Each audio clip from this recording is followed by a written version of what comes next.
What's up, everybody? Welcome to Podcast Now. I'm Alex, and in this video, I want to talk about Hellblade 2 and if there's a lot of pressure on this game. Now, this actually came to mind. I saw this on Twitter first, right? The back and forth of the console fanboys, and it actually was a Video Games Chronicle article that kind of started the entire thing. I mean, I guess as the game comes out and, once it gets closer, I think a lot of it will be driven just from random accounts on Twitter, but I do believe this Video Games Chronicle article started it, titled 2024 preview, Hellblade 2 could be Xbox's most important exclusive. Now, going through the article, look, Video Games Chronicle is a fine website. I don't think it's great. I don't think it's terrible like a Kotaku or anything. The article itself mainly just talks about, hey, Hellblade used to be on PlayStation, right? Now the shoe is on the other foot, and it looks like it could kind of be a critical darling. So regardless of the motivations of this article, it did give me the idea for this video, so I guess I should thank them for that.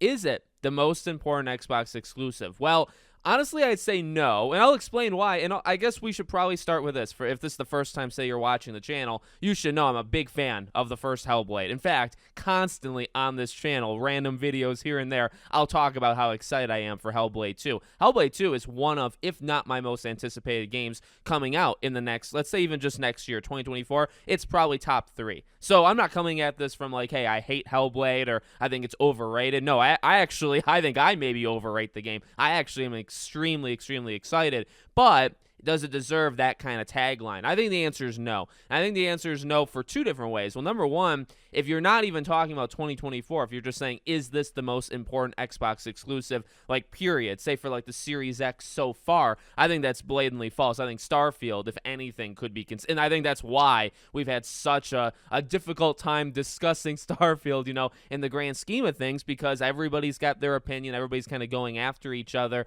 about Starfield because it was billed as such, this big thing. It's supposed to be this big thing. It's supposed to last forever, all this jazz. And I think that's, part of the reason why it's caused all this chaos. For Hellblade, it's not, it's not even remotely close to that, right? I don't think Hellblade makes it over. I mean, we've had this kind of talk. How much does it even sell? How much do people even play it? Well, I think Game Pass helps it, right? But I mean, the first game does, a couple million. This game, in terms of sales, specifically also just being an Xbox and PC exclusive, right? Maybe it does, 1, 2, 3 million in sales, and maybe it gets 5 or 6 million players, right? Just people playing it through Game Pass, or just in general, maybe it reaches that 5, 6 mark, which is, that's a really good number. Again, I'm not coming at it from a negative point of view. I think that's great, but is that the biggest and most important Xbox exclusive? No, not even close, right? And then you could say, okay, well, what about 2024? Is it the biggest or most important one of that year?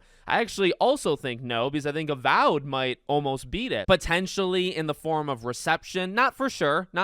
Although I think Avowed absolutely stands a good chance of being, and I've said this before, I think Avowed could actually be better than Starfield. So I think Avowed may be an underrated, kind of this monster, waiting to kind of break out in a good way, I guess, right? I think Avowed can be that. Again, Hellblade, the one thing I do think this article gets right, is they talk about that critical kind of reception. So, awards, right? PlayStation sometimes dominates the award kind of thing. Maybe Hellblade completely sweeps it or takes a lot of it, because it is that critical kind of, it absolutely is. And I think it will. I think the year Hellblade 2 comes out, it stands a very good chance at winning several awards at whatever. But the thing is, number one, does that even matter? The answer is no. It matters to the industry. It doesn't matter to consumers. But number two, again, does that make it the most important thing? No.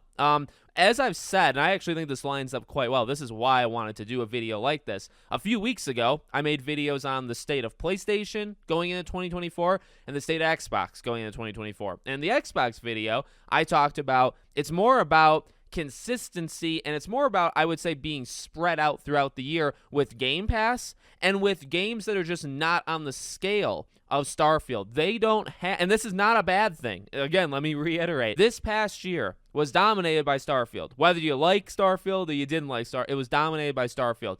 They do not have a Starfield. Avowed, Hellblade, Stalker, none of these games in terms of player base, I think, are going to reach what Starfield reached, okay? That doesn't, again, make it a better or a worse game. I'm simply just saying in terms of the amount of people playing it, I do not think Xbox has that kind of game in 24. So what I said in that State of Xbox video is it's more about the consistency. Nail some games that are maybe better than Starfield, but are more under the radar. Games like Hellblade, games like Stalker, right? Have these games come out and just land, do really, really well. Then you also have Game Pass, right? Game Pass in 2024, you got the sprinkling of all the past, Activision Blizzard games. You can start to maybe revitalize franchises or bring them back. You could get announcements of future games like Spyro, even like more under the radar things like Spyro. And these things will make impacts on some communities. That to me is Xbox's plan, or should be their plan for 2024, right? You continue to nail Game Pass, but now you got a massive backlog you can bring in. And then you have games that aren't Starfield, they aren't that size, but they could be better, and they're different, and there's more of them, I would say, right? I think 2024 will actually be a more filled out year